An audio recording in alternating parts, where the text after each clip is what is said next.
Continuing chapter number 4 literary heritage of India. और इसमें हम आगे देखेंगे topic the development of Indian languages and composition got a promotion in Delhi Sultanate. Two forms of Delhi language Khari Boli and Braj Bhasha begin to be use for writing literature.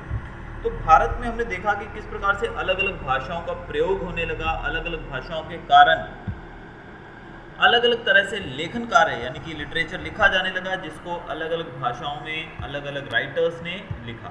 तो उसी दौरान भारतीय language का एक अलग रूप जो कि दिल्ली की सल्तनत के अंदर दो नई भाषाएं उभरी, जिनके नाम है यहाँ पर खड़ी बोली और ब्रिज भाषा। तो ये दो भाषाओं का और यहाँ पर उदय हुआ, ब्रिज भाषा और खड़ी बोली, और इसमें भी लिटरेचर लिखा जाने लगा। देखिए भाषाएं शुरू हुई, फिर धीरे धीरे इस पर लेखन कार्य भी इसमें शुरू हुआ। Many devotional songs were composed in these languages। इन भाषाओं के अंदर बहुत सारे डिवोशनल सॉन्ग्स यानी कि धार्मिक भजन भी गाए गए, लिखे गए।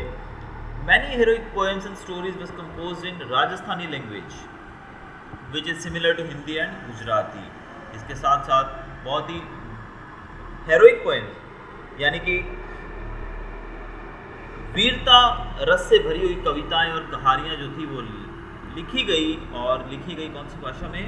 राजस्थानी में। और हिंदी और गुजराती के समान ही है ये भाषा। The heroic poems and stories were composed in Rajasthani language which is similar to Hindi and Gujarati. The heroic works like Alha, Udal, Visaldev Raso were very popular at that time. तो ये कुछ और किताबों के नाम दिए गए हैं जो कि उस समय काफ़ी पॉपुलर मानी जाती थी। A book called Chandrayaan written by Mulla Daud is the oldest book in Awadhi language। ये आपको याद रखना है, यहाँ से किताब का नाम है चंद्रयान। इसको लिखा किसने था? मुल्ला दाऊद ने। वन वर्ड में एमसीक्यू में किसी भी तरीके से पूछा जा सकता है, so you have to be very careful. Chandrayaan was written by Mulla Daud and it is the oldest book in Awadhi language. कौन सी भाषा में लिखी गई थी? अवधी भाषा में। तो क्वेश्चन आ सकता है, name the oldest book in Awadhi language.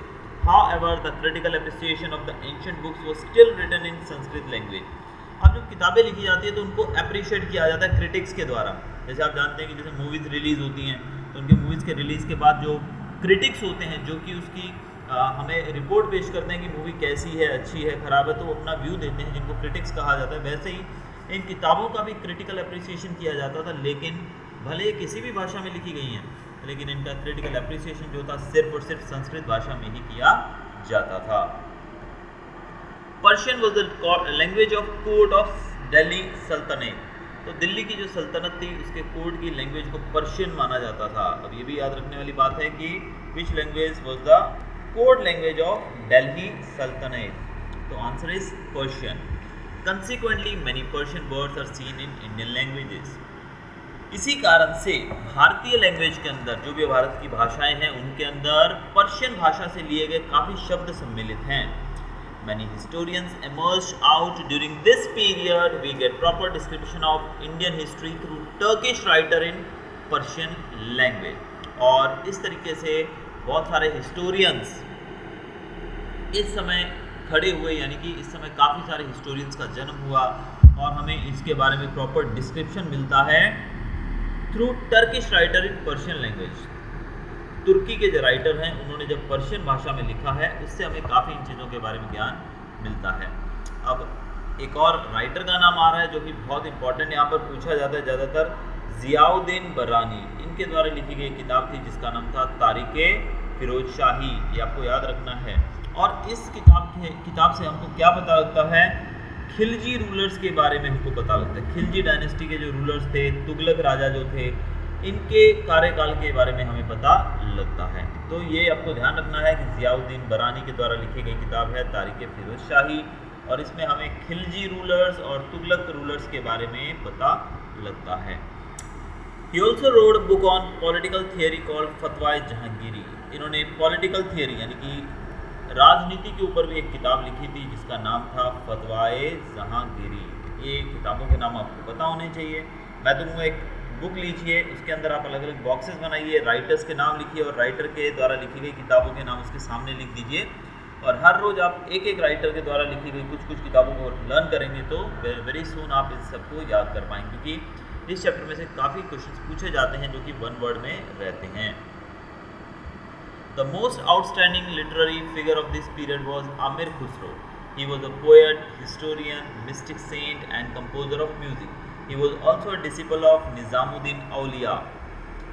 He wrote the Ashika, the Nah-Sipiher, the Qiratul Sadayan, the Khazainul Futub and several other works of poetry. अब उस समय के जो एक बहुत ही इम्पॉर्टेंट, एक आउटस्टैंडिंग हम कह सकते हैं व्यक्ति, जिनका नाम था आमिर खुसरो, जिनको हम तूतीय हिंद के नाम से भी जानते हैं। तो ये क्वेश्चन भी पूछा जाता है कि who is known as Tuti Hind, तो आमिर खुसरो। आमिर खुसरो जो थे वो एक कवि भी थे, एक इतिहासकार भी थे, एक संत भी थे और एक म्यूजिशियन भी थे। और इनके गुरु का नाम जो था वो था निज़ामुद्दीन औलिया। ये आपको याद रखना है, who was the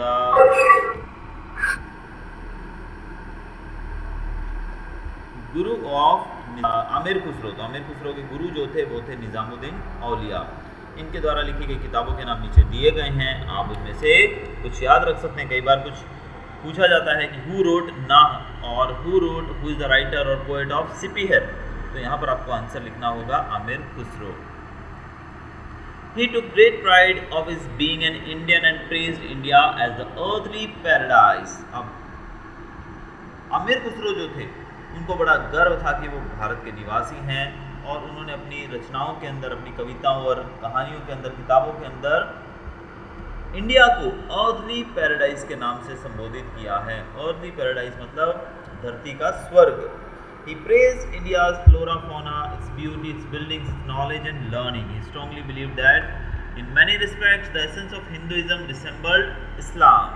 He considered Hindavli, the Hindi spoken around the region of Delhi, his mother tongue and composed many verses in it. अब आमिर खुसरो का भारत के साथ इतना प्यार था कि ये भारत को धरती का स्वर्ग बोलते थे। भारत में जड़ी बूटियाँ, पेड़ पौधे, इसकी सुंदरता, बिल्डिंग्स, नॉलेज, लर्निंग, यानी कि हर चीज़ जो भारत में अवेलेबल है उन सब का ये बहुत ज़्यादा तारीफ करते थे।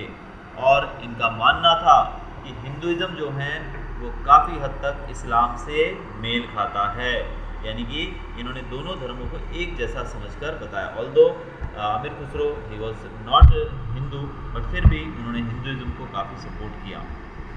इसके साथ साथ इनकी अगर मातृभाषा की बात की जाए तो इन्होंने मातृभाषा के रूप में अपने देश की भाषा को न चुनकर इन्होंने हिंदावली को अपनी मातृभाषा चुना। हिंदावली मतलब एक ऐसी भाषा थी जो कि दिल्ली के आजू बाजू के एरिया में बोली जाती थी, जिसको हिंदावली कहा जाता था। हिंदावली कहाँ बोली जाती थी? दिल्ली के आजू बाजू के एरिया के अंदर। तो इन्होंने इसको अपनी मदर टंग के रूप में स्वीकार किया और इसके अंदर भी काफ़ी सारी रचनाओं का इन्होंने गठन किया, यानी कि काफ़ी सारी रचनाएं इसमें भी लिखी। He composed verses in many languages. इसके अलावा इन्होंने कई भाषाओं में वर्सेस लिखे। He wrote a number of bilingual quatrains and verses in Hindi and Persian. तो इन्होंने कई भाषाओं में, यानी कि दो भाषाओं की, बाइलिंगुअल मतलब डिफरेंट भाषाओं का उपयोग कर दो भाषाओं का उपयोग करके क्वाट्रियंस यानी कि चौपाई बोलते हैं ना इसको, वैसी चीज़ें लिखी, वर्सेस लिखे इन्होंने हिंदी और पर्शियन के अंदर भी। The healthy tradition started by him continued for centuries after him. तो इन्होंने जो भारत की महिमा का गुणगान अपनी कविताओं के द्वारा, अपनी रचनाओं के द्वारा किया था, वो कई सालों तक इनके जाने के बाद भी जारी रहा। The regional kings gave a great impetus to regional languages and literature. Bhakti saints preached in the languages of the people. Many of them, like Kabir, were great poets. Bhojpuri and Avdi were the major dialects during those days. The works of Kabir were chiefly composed in Sadhu Khadi. Among them, Kabir's dohas have become a part of folklore. Malik Muhammad Jaisi wrote Padmavat in Avdi. There are many other poets of Avdi in this period. तो उस समय जो राजा थे, आपको पता है भारत जो है, जैसे आज आप भारत को देखते हैं, इस तरह का भारत नहीं था उस समय, कई सौ साल पहले। छोटी छोटी रियासतों में बटा हुआ था और रियासतों के ऊपर अलग अलग राजाओं का कब्जा था। तो राजा जो थे वो अपनी रीजनल भाषा को, अपनी क्षेत्रीय भाषा को बहुत ज़्यादा बढ़ावा देते थे और उसी में लिटरेचर यानी कि उसी में लेखन कार्य करने के लिए अपने राज्य के, अपने किंगडम के कवियों और लेखकों को ज़्यादा प्रेरित करते थे। और उसी दौरान उस समय भक्ति सेंट्स जो थे, यानी कि ऐसे संत महात्मा जो लोग भक्ति का प्रचार करते थे, तो वो लोग जो थे उन्होंने लोगों की भाषाओं में लोगों को प्रीच करना शुरू किया। वो दौर जो था वो भक्ति मूवमेंट चलाया गया, उस समय भक्ति का दौर था। और उस समय कई ऐसे पीर फकीर पैगंबर जो थे वो आए इस पृथ्वी पे, जिन्होंने धर्म का रास्ता अपनाया और लोगों को भक्ति का रास्ता अपनाने के लिए प्रेरित करने के लिए लोगों को अपने प्रवचन दिए, लोगों के सामने अपनी बात रखी। लेकिन उस समय जो ऐसी बातें होती हैं, वो सब लोग एजुकेटेड नहीं थे, इसलिए हर भाषा नहीं जान सकते थे, पढ़ सकते थे, ना ही समझ सकते थे। तो ऐसे में भक्ति सेंट्स जो थे, जो संत थे ये लोग, इन लोगों ने लोगों की भाषाओं में, यानी कि ईजी लैंग्वेज में प्रीचिंग करना शुरू किया। कबीर जो थे वो एक बहुत ही महान कवि थे, जिनके बारे में हम बहुत अच्छे से जानते हैं। और कबीर के द्वारा जो दोहे लिखे गए हैं वो तो आज भी हम अपनी हिंदी की पुस्तकों में हर एक कक्षा में पढ़ते हैं। कबीर जो थी वो ज़्यादातर साधु खड़ी नामक उनके द्वारा लिखी गई जो किताब है, उसके अंदर इनके सारे वर्क्स जो हैं, जो भी इनके द्वारा लिखी गई कृतियां हैं, वो सब इसमें दी गई हैं। इसके साथ साथ भोजपुरी और अवधी जो थी, इन दोनों को मेजर डायलेक्ट्स माना जाता है। डायलेक्ट का मतलब होता है बोली, भाषा नहीं। भाषा होती है वो बहुत बड़े एरिया में बोली जाती है, और बोली होती है वो छोटे एरिया में बोली जाती है। तो भोजपुरी और अवधी जो थी, ये दोनों मेजर डायलेक्ट्स माने जाते थे, बोलियां मानी जाती थी। और उस समय मलिक मोहम्मद जायसी, नाम आपको याद रखना है, बहुत इंपॉर्टेंट है ये भी। पद्मावत इन्होंने लिखी थी कौन सी भाषा में? अवधी भाषा में। तो ये भी आपको पता होना चाहिए कि हू रोट पद्मावत, आपने मूवी देखी होगी पद्मावत। तो पद्मावत मूवी को जो बनाई गई है, शायद इसी के ऊपर बनाई गई है। तो ये मलिक मोहम्मद जायसी के द्वारा लिखी गई थी ये, और अवधी भाषा में लिखी गई थी। उस समय अवधी भाषा में और भी कई कवियों ने अपना योगदान दिया है। Ramcharitmanas by Tulsidas was written in Awadhi. अब बहुत ही इंपॉर्टेंट पुस्तक का हम नाम लेने जा रहे हैं, वो है रामचरितमानस, जो कि अवधी भाषा में लिखी गई थी। इसको लिखा था तुलसीदास जी ने, ये भी आपको याद रखना है। There are many other writers of Awadhi language also. Awadhi में लिखने वाले दूसरे भी बहुत सारे राइटर्स थे। Besides Hindi language, literature in other language also developed. In Bengali, the Ramayana by Kritavasa and the 100 of lyrics by the famous poet Chandidas were written under the patronage of rulers. With Saint Chaitanya's, the tradition of writing devotional songs began. Narsi Mehta wrote devotional songs in Gujarati, Namdev and Saint Eknath in Marathi. There were important developments in Kashmir under Ziauluddin, under whose patronage many Sanskrit works like Mahabharata and Raj Tarangini were translated into Persian. अब हिंदी के अलावा भी कई भाषाएं जो थी उनके अंदर लिटरेचर लिखा जाने लगा उस समय। जैसे कि बंगाली भाषा के अंदर रामायण लिखी गई। किसने लिखा था बंगाली में? कृतवस्सा ने। और सैकड़ों की संख्या में लिरिक्स लिखे गए थे चंडीदास नामक जो कवि थे उनके द्वारा। इसके साथ साथ संत जो चैतन्य महाप्रभु थे, उन्होंने डिवोशनल सॉन्ग लिखने का जो ट्रेडिशन था वो चालू किया, यानी कि धार्मिक भजन लिखने का जो ट्रेडिशन था वो संत चैतन्य के द्वारा शुरू किया गया था। इसके साथ साथ नरसी मेहता जो कि गुजराती में धार्मिक सॉन्ग्स यानी कि भजन लिखते थे। फिर नामदेव और संत एकनाथ जो थे ये मराठी में लिखते थे। और कश्मीर के अंदर भी बहुत ज़्यादा बदलाव आने लगे। उसके जो रूलर थे कश्मीर के उस समय थे जैनुलब्दीन। तो इनकी अंडर यानी कि जब ये वहाँ रूल कर रहे थे उस समय इन्होंने कश्मीर के अंदर भी लिटरेचर में काफ़ी बदलाव किए, यानी कि भाषा को बहुत ज़्यादा इन्होंने बढ़ावा दिया। और उनके रूल के दौरान ही महाभारत जैसी किताबें, राज तरंगिणी जैसे किताबें जो थी वो पर्शियन भाषा में ट्रांसलेट की गई। In the reign of kings of Vijayanagar, Sanskrit literature continued to develop. However, this was an important period for the growth of Telugu literature. Raja Krishnadevara, the great king of Vijayanagar, was also a Telugu and Sanskrit writer. He wrote Amuktamalai. अब राजा जो थे विजयनगर के, उनके कार्यकाल में संस्कृत भाषा जो थी और ज़्यादा डेवलप होने लगी। और इसी दौरान तेलुगु लिटरेचर भी काफ़ी डेवलप हुआ। राजा का नाम है राजा कृष्णदेवराय, जो कि विजयनगर के रूलर थे। वो तेलुगु और संस्कृत भाषा में लिखने वाले एक राइटर थे। इनके द्वारा लिखी गई एक रचना का नाम दिया गया है अमुक्तमलायत। तो अमुक्तमलायत किसने लिखी है? This book is written by Raja Krishnadevaraya. as in art and architecture, the Mughal period also saw a great development in literature. Babur, the first Mughal ruler, was one of the pioneers of Turkish poetry and also the author of a very valuable autobiography, Tuzuk-e Babur, in Turkish, which was later translated into Persian and titled as Baburnama.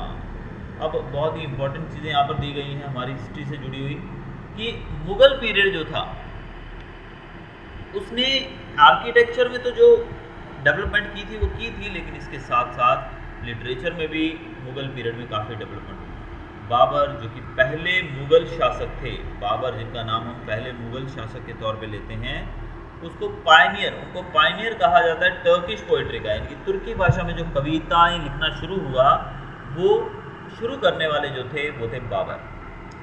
और इनकी autobiography यानी कि जो इनके जीवन के बारे में जो हमें जानकारी मिलती है उस किताब का नाम है तुज़ुक-ए बाबर, जिसको तुर्किश भाषा में लिखा गया था। और आने वाले समय के अंदर इसी किताब को पर्शियन भाषा में ट्रांसलेट किया गया, नाम इसका बदल दिया गया Baburnama.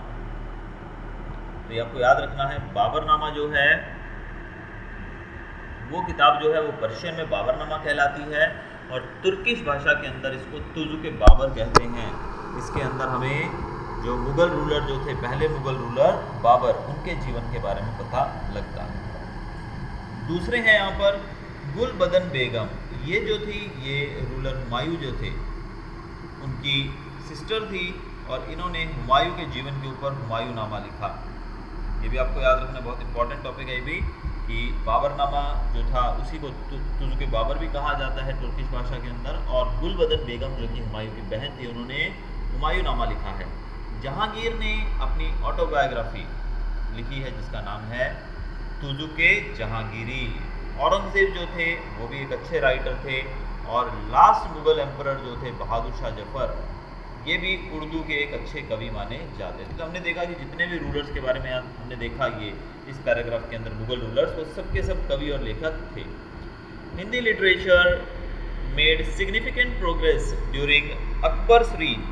Tulsidas and Surdas wrote in this period. The great poet Keshavdas wrote on love and separation. Rahim's dohas are still popular.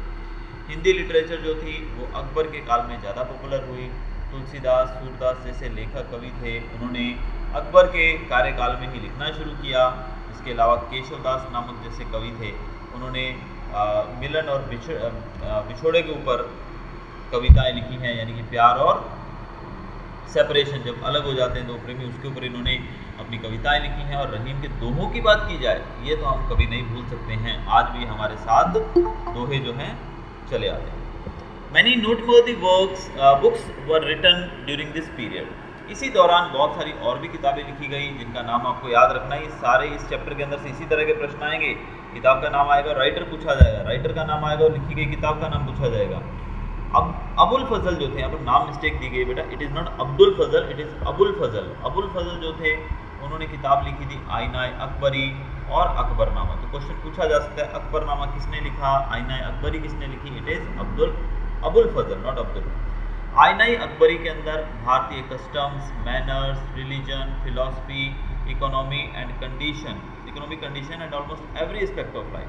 तो आईनाई अकबरी के अंदर अकबर के कार्यकाल के अंदर भारत के अंदर किस तरह की परिस्थितियां थी, लोग कैसे थे, कौन से धर्म को ज़्यादा तवज्जो दी जाती थी, लोगों की इकोनॉमिक कंडीशन कैसी थी, वो सब चीज़ें आईनाई अकबरी के द्वारा अबुल फजल ने हमारे सामने रखने की कोशिश की है। As a historical work it is perhaps unparalleled. Abul Fazal's brother, यहाँ देखिए नाम करेक्शन हो गया, यहाँ पर ऊपर मिस्टेक थी, इट इज़ अबुल फजल, ये वही व्यक्ति हैं जो ऊपर, this both are same, this is Abdul Fazal, इसमें डी नहीं आएगा। Abul Fazal's brother Faizi was a great Persian poet. देखिए ये याद रखिएगा, फैजी जो थे वो अबुल फजल के भाई थे और वो भी एक बहुत ही ज़बरदस्त पर्शियन पोएट थे। He translated many Sanskrit works into Persian. इन्होंने संस्कृत के बहुत सारे वर्क्स को पर्शियन भाषा में ट्रांसलेट किया। Akbar had established an independent department for translation of Sanskrit works like the Mahabharata and the Ramayana, the Atharvaved, the Bhagavad Gita and the Panchtantra। Akbar जो थे वो लेखन कार्य से इतने ज़्यादा प्रभावित थे कि उन्होंने एक अलग से डिपार्टमेंट खोल रखा था ट्रांसलेशंस के लिए। संस्कृत के वर्क्स जो थे उनको पर्शियन भाषा में ट्रांसलेट करने के लिए उन्होंने एक अलग डिपार्टमेंट बना रखा था, जिसमें महाभारत को ट्रांसलेट किया गया, रामायण, अथर्ववेद और भगवद गीता और पंचतंत्र जैसी किताबों को ट्रांसलेट किया गया। One of the most significant developments during the medieval period was the birth of Urdu language. ये मिडिवल काल की, हम मध्यकाल की बात कर रहे हैं। मिडिवल पीरियड के अंदर एक जो बदलाव सबसे बड़ा आया वो था उर्दू भाषा का जन्म होना। This new language soon developed into one of the richest modern Indian languages. Urdu भाषा जो थी वो जल्द ही सबसे रिचेस्ट मॉडर्न इंडियन लैंग्वेज में से एक बन गई। It produce great poets. इसमें उर्दू भाषा में लिखने वाले जो कवि थे उनका नाम यहाँ पर हम पढ़ेंगे, जो कि बहुत ही फेमस रहे हैं, जैसे कि वाली, मीर दर्द, मीर ताकी मीर, नाजिर अकबराबादी, अब्दुल्ला खान, गालिब, इकबाल और बहुत सारे दूसरे भी राइटर्स थे। इसमें से आपने गालिब का नाम तो सुना ही होगा ज़्यादातर। Urdu prose also developed in the early 18th century when the translation of most of the historical works from Sanskrit into Urdu began. Urdu जो है वो 18वीं सदी के अंदर और ज़्यादा फेमस हो गई, डेवलप हो गई, जब संस्कृत भाषा से उर्दू के अंदर ज़्यादातर हिस्टोरिकल वर्क्स को ट्रांसलेट करना शुरू किया गया। At the same time original prose work in Urdu was written. Muhammad Husain Azad Darbar Akbari is one of the best works of Urdu language. और यहाँ पर किताब का नाम आपको याद रखना है, दरबार अकबरी। इसको लिखा गया था मोहम्मद हुसैन आज़ाद के द्वारा, और दरबार अकबरी जो है उर्दू भाषा का एक बेस्ट वर्क माना जाता है। तो याद रखना, the best work of Urdu language is Muhammad Husain Azad Darbar Akbari.